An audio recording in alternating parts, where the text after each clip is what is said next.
நாளைய மே தினத்தை முன்னிட்டு அனைத்து கட்சிகளும் குத்தாட்டத்திற்கான ஏற்பாடுகளை செய்துள்ளன.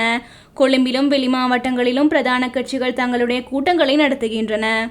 தேசிய மக்கள் சக்தியின் ஏற்பாட்டில் நாளை மே தினத்தை முன்னிட்டு நாடளாவிய ரீதியில் உள்ள 21 முக்கிய நகரங்களில் 21 மே தின கொண்டாட்டங்கள் மற்றும் பேரணிகள் நடைபெறவுள்ளதாக அக்கட்சி தெரிவித்துள்ளது. உலக தொழிலாளர் தினத்தை முன்னிட்டு பல அரசியல் கட்சிகள் தங்களுடைய மே தின கூட்டத்திற்கான அனைத்து ஏற்பாடுகளையும் பூர்த்தி செய்துள்ளது.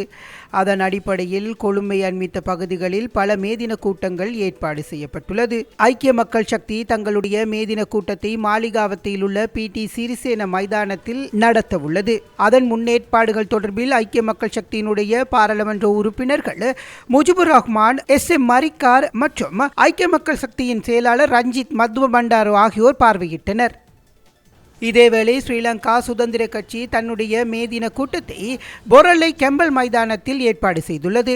இதேவேளை முன்னணி சோசலிச கட்சி தன்னுடைய மே தின கூட்டத்தினை ஹைபாக் மைதானத்தில் ஏற்பாடு செய்துள்ளது. மாளிகா கந்தை பகுதியிலிருந்து பேரணியாக சென்று ஹைபாக் மைதானத்தில் முன்னணி சோசலிச கட்சியினுடைய கூட்டம் இடம்பெறவுள்ளதாக தெரிவிக்கப்பட்டுள்ளது.